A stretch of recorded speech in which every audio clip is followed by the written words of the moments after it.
Yay, it works! Good morning!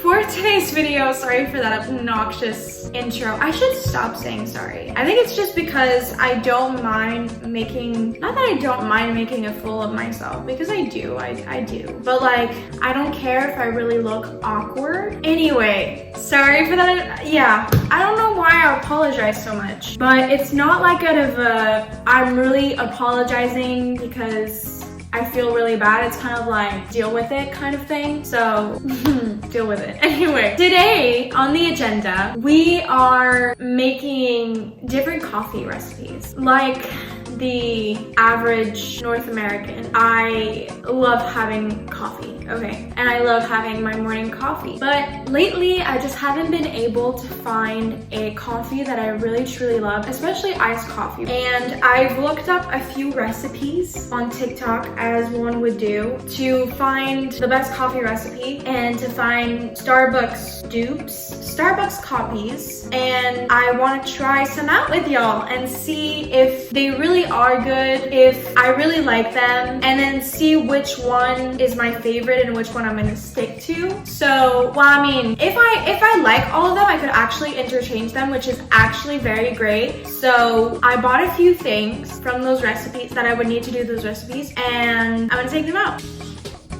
There's a few things I already had, but no, there's mold in this syrup, but it's a closed bottle. Okay, well, that's really sad. Like, this was marshmallow syrup, and I'm just realizing that it's divided and the marshmallows that melted in there all went at the bottom. Honestly, it wasn't that great. It didn't really taste like toasted marshmallow. I really want to get the Monet syrup that tastes like toasted marshmallow, but I have to order it online, and I have to order a certain amount for it to be, for the shipping to be free. That was kind of messy. Okay. Oh yeah! Okay, yeah. I need brown sugar. I need maple syrup, milk. I also have soy and almond milk, but honestly, they're not my favorite. I've been using lactose-free milk because that's just, I like soy milk, but it's apparently really bad for you. I'm not a fan of almond milk. I like oat milk, but it depends which ones, because there's certain ones that are disgusting, and then there's certain ones that are just nice and creamy and sweet, and apparently oat milk spikes up your blood sugar, so I haven't been compelled to buy some because I struggle with a lot of hormonal acne, and oftentimes people dealing with hormonal acne or PCOS symptoms need to do something called insulin resistance, which is basically like not spiking up your blood sugar because it messes up with your androgens and your estrogen, and then when your androgens speak up, what am I saying? When your androgens peak up, you're more oily, and that's what produces more sebum on your face and then causes acne. If I'm not mistaken, don't quote me on that, because I'm just the average girl trying to do research to understand what causes my acne, okay? All right, now that everything is set up, I have 4 drinks I want to try today and see if this is gonna be good and if it's gonna be a winner. I think I'm gonna rate them, so you guys have an idea of what I enjoyed and what I didn't like, and we're gonna chat while making those coffees. So the first one that we're gonna try is a caramel macchiato, and I'm following this girl on TikTok who does like Starbucks recipes. Her name is At Home Barista, okay? This is what her video looks like. And so I'm gonna be following her recipe for the iced caramel macchiato. These are all my cups, and I'm gonna be dirtying a lot of cups for this video. I'm gonna use a straw. Okay, now we need 1.5 tablespoons. I even have my measuring cups. We're gonna do this the right way. 1 tablespoon, that's a lot. Okay, 1.5 tablespoons of vanilla syrup. I made this vanilla syrup.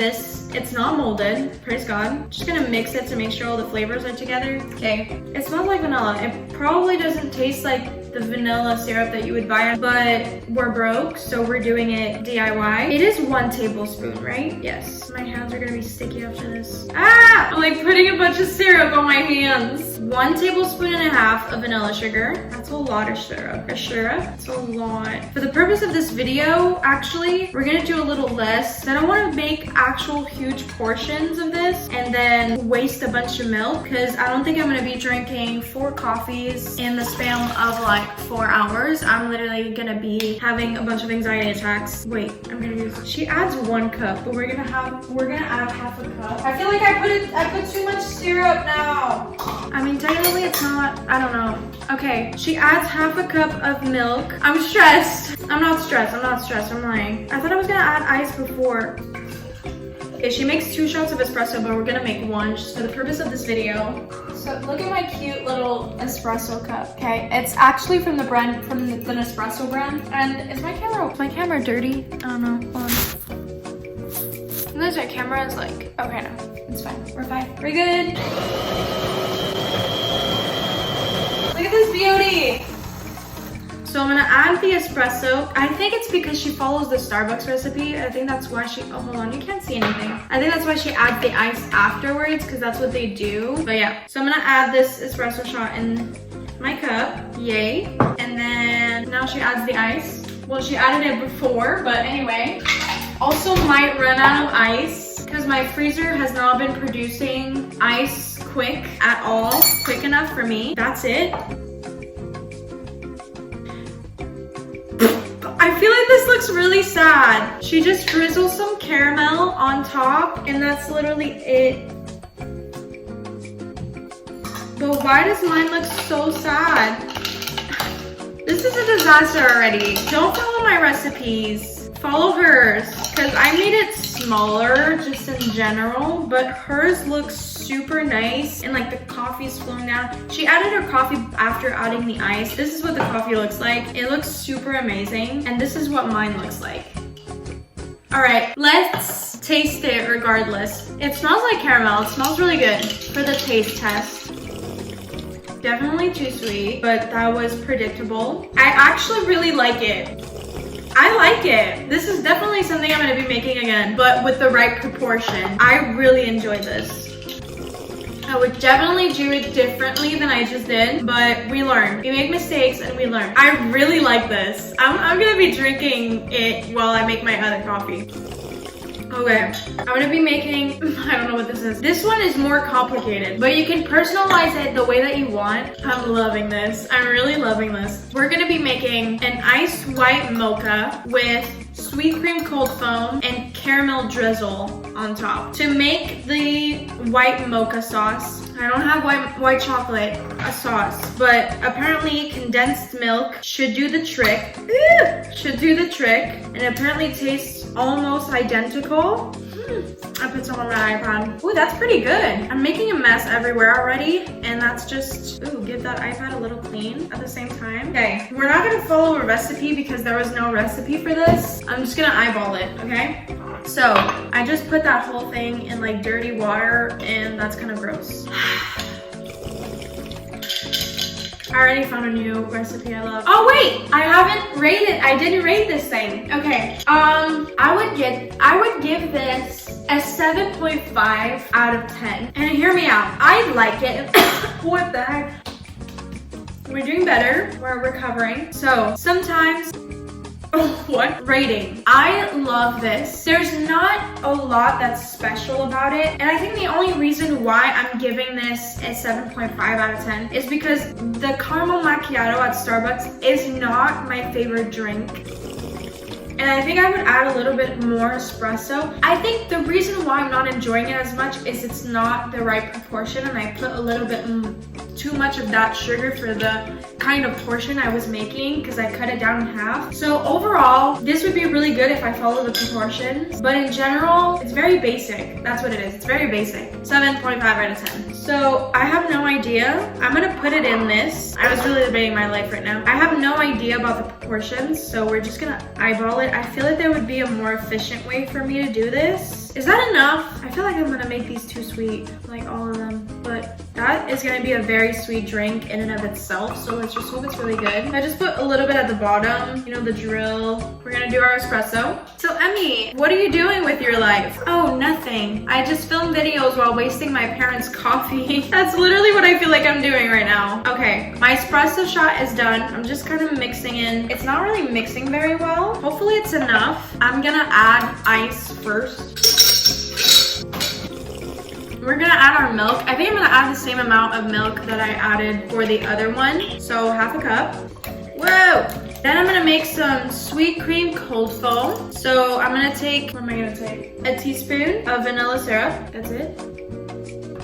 Apparently you can make sweet cream cold foam with any flavor you'd like. I can make this with caramel. You can make this with pumpkin spice. You can literally make it with anything. And I'm gonna take heavy whipping cream. I'm gonna put 1 teaspoon, which is nothing. So we're gonna put 2 teaspoons. And then I'm gonna put 2 teaspoons. I'm not holding this properly. 2 teaspoons. I feel like that was too much milk. And I don't know that it's really, see, this is the thing. Because this espresso thing has to be filled up to a certain line in order to actually mix. So that's why I'm like putting a little bit more. Okay, so I put about like 3 teaspoons, if not a little bit more of each thing. So we're gonna froth that. Okay, so my sweet cream cold foam, wow. That is really, I don't know if that heavy cream was still good. Let's just hope it was because it looks really thick and lumpy. So now that my coffee is assembled, we're gonna put some caramel drizzle. This thing is like so liquidy. It is what it is. Hold on, I'm gonna finish this one. That was really good. No, it's not gonna be aesthetically pleasing as I drink it. I want all the flavors. Taste test! Wait, I still have this coffee, the taste in my mouth. Yo, from what I can taste, this tastes really amazing! This tastes like a cloud. I don't know how to explain it. I feel like I need to eat something. Hold on, but y'all don't judge me, but I need something salty to counteract the sugar in the coffee because I feel like I can't taste.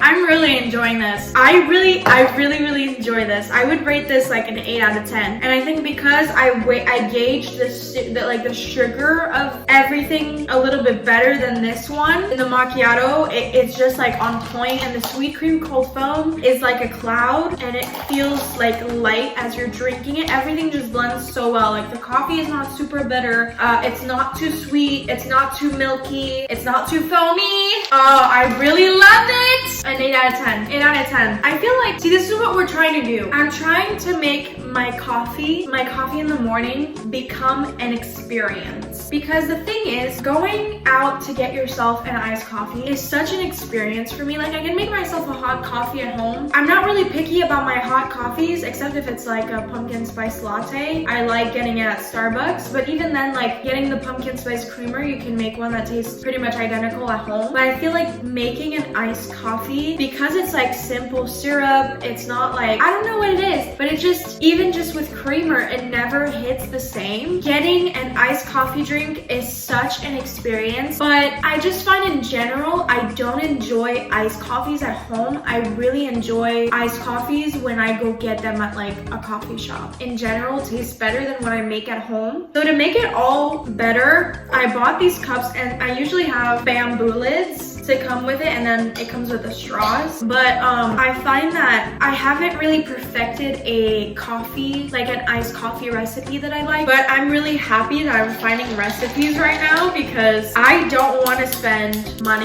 all my money on coffee. The next one, yes, I'm excited for the next one. I feel like I'm having a sugar overload. Okay, I'm excited for this one. This one is called a maple cinnamon shaken espresso. I forgot to take out my cinnamon, so let's do that. Okay, brown sugar's there. Okay, we're gonna improvise because she starts by making a cold foam. So it's a little bit of cinnamon. I'm gonna add it at the end because I don't want it to stick to the bottom. But she adds some milk. We're kind of gonna do it the same way that we've done it the other one. 3. My workspace is a mess. That should be fine. And then we're gonna add a little bit of cinnamon, we're gonna add the maple syrup. Apparently this tastes like fall in a cup, so I'm very excited. Always down for new fall and holiday recipes. Sign me up. No. So we're gonna put that to froth. I'll be back. I'm just gonna put some brown sugar in my espresso. We're gonna do it a little bit differently, and then I'll just add a little bit of milk. Okay, so I'm gonna get an espresso and I'll be back. You can see my moments of it excuse me. She just interrupted me. You can see my moments of confusion and hesitation at times, but it is what it is. She adds whipped cream. Do I have a whipped cream can? Stop it right now! I do. I hope this is still good. My brown sugar espresso is done. I'm gonna put some ice in a mason jar. And because it's a shaken espresso, we're gonna shake it. That's a lot of ice for that tiny espresso. Okay, that's good. That looks good. We're gonna put that on there. A nice shaken espresso. Look at that, foamy and all. I'm gonna add my cold foam. That did not come down. I'm really excited for this one. It sounds really good, but I'm already modifying the recipe, so I'm already scared of what it's gonna taste like. It doesn't look as good as hers, I'm not gonna lie. That's really liquidy. That was a fail. I should have shaken it before. I'm gonna add a little bit of cinnamon on top just to be cute and fancy.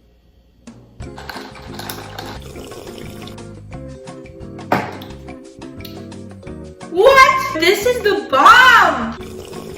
Yo, it really does taste like fall in a cup! That's so good. That is so good. Honestly, I really want to try with oat milk now because she did it with a plant. She did it with a plant-based milk. I don't know if she used, I think she used coconut whipped cream, oat milk. But that would be really good with oat milk. This is so good. I rate it an 8.5 out of 10. Maybe a 10. No, maybe a 9. This is really good. The next one, I'm really excited about. This has become one of my favorites in the past few days. Last Friday, I was shopping with my mom and I really got in the mood for that apple crisp macchiato. I was like, wow, apples and coffee? That must be such a nice flavor pairing. I really wanted to try it and I was really in the mood for those flavors together. So I went to Starbucks and I ordered it for the first time. And I have been obsessed. It tastes so good, but I'm really excited to try this. And I really pray that it's gonna be good. I bought apple juice because we're gonna be making our own syrup. Wait. Okay, I think it's half a cup. I don't know. It goes by so fast and I can't see it. Yes,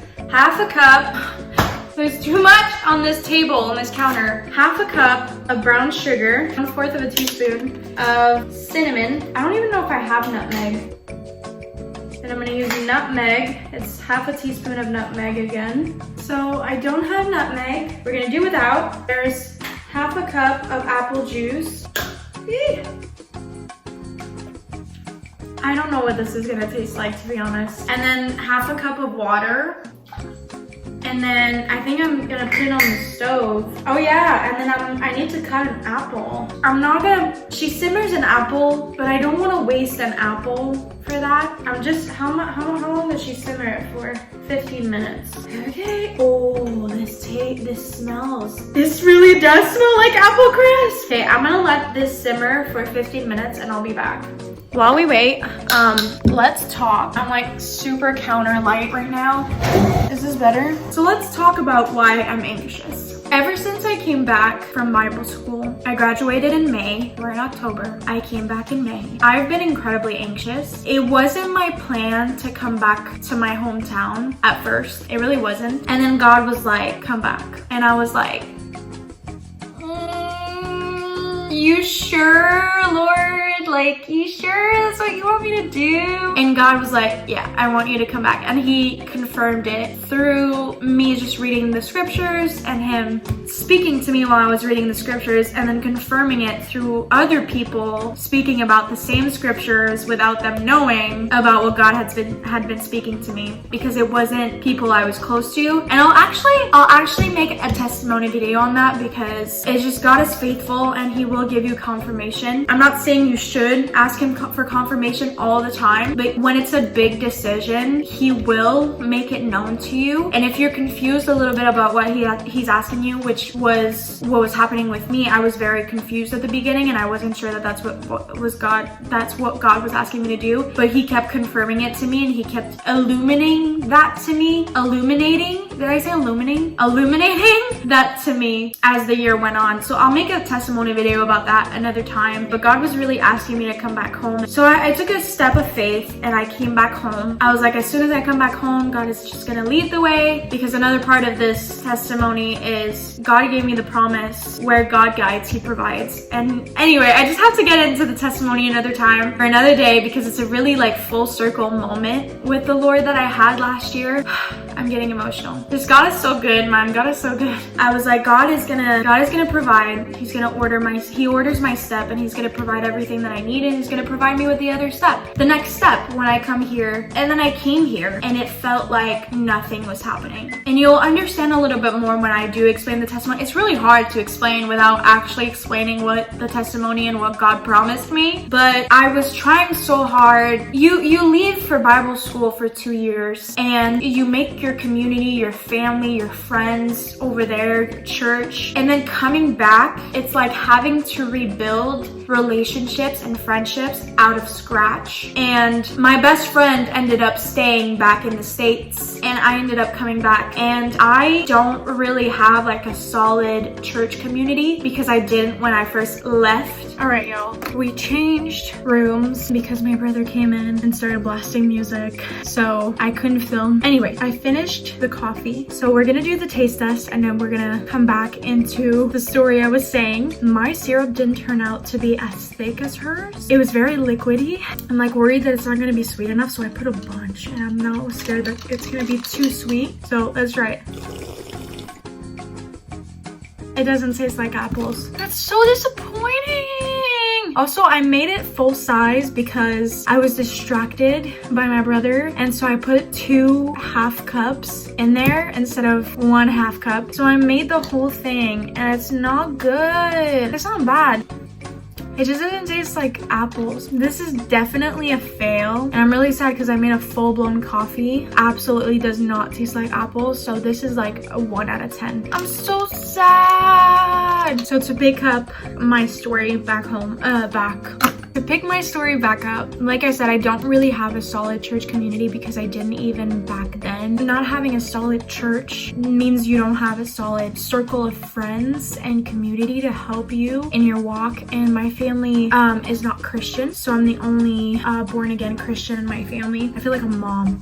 And it's caused a lot of division in my family.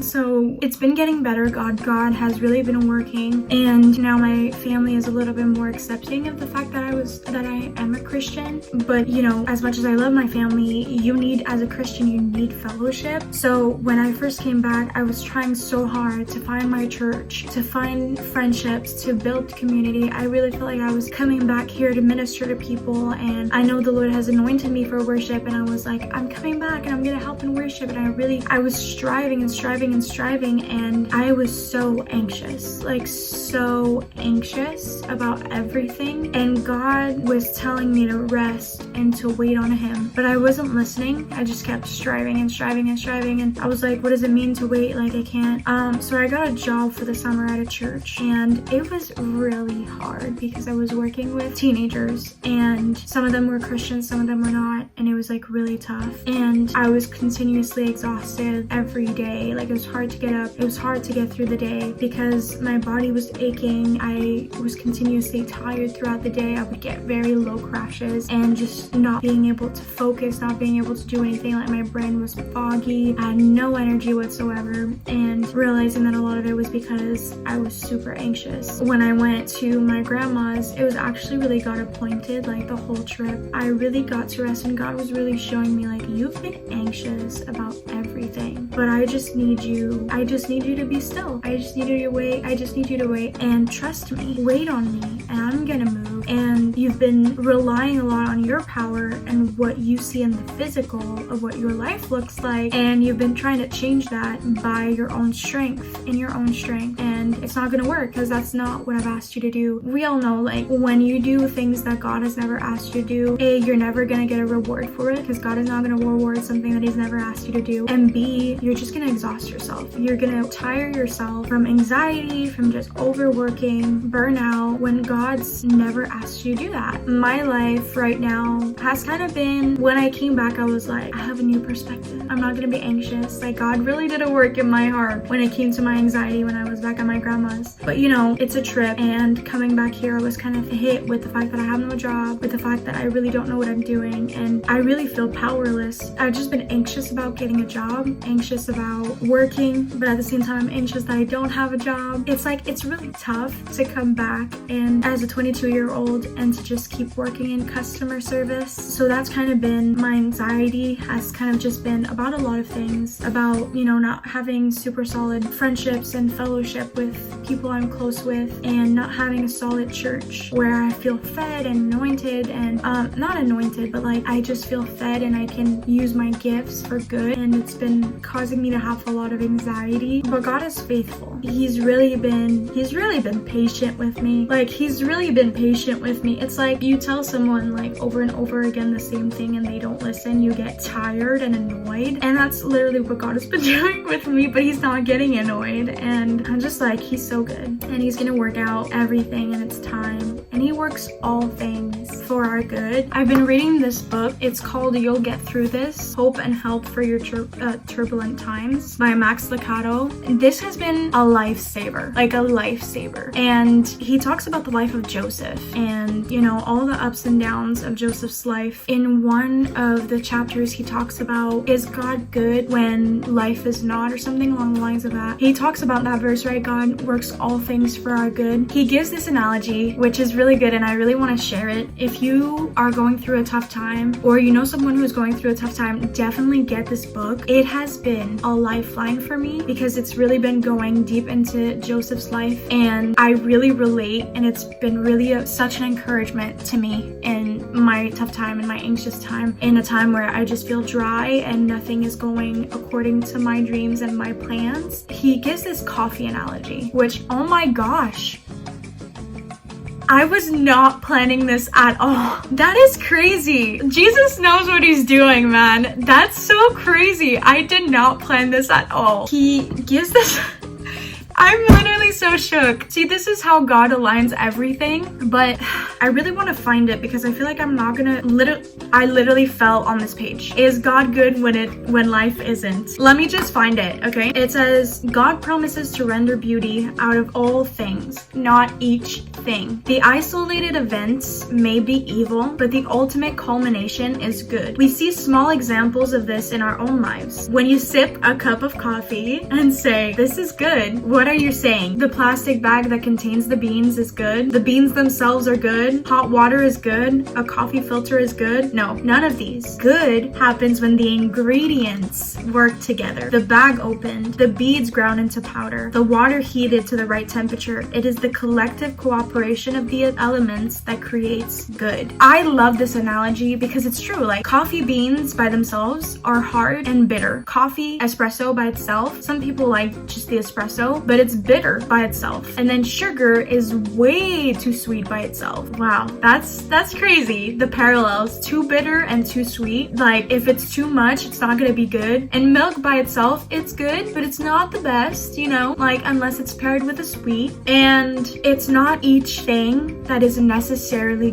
good by itself. It's how all of them combined together work for good, make a good thing. We can use this in our lives and what God is doing. No, not each thing is a good thing, but God works everything out for good, for the good of those who love him. He works in all things. Every time I get stressed out or I look at my life and I'm not where I want to be, I remind myself that not each season, each event, each thing is good, but it's God seeing everything, seeing my life and seeing everything that I need and orchestrating my life, seeing the bigger picture. I, in my flesh, my fleshly eyes, might not see how this can work out for the good, but God has the overview of my whole life and he sees sees and knows how to work this season, this time, for my ultimate good. So I love you guys, and I'll be seeing you in the next video.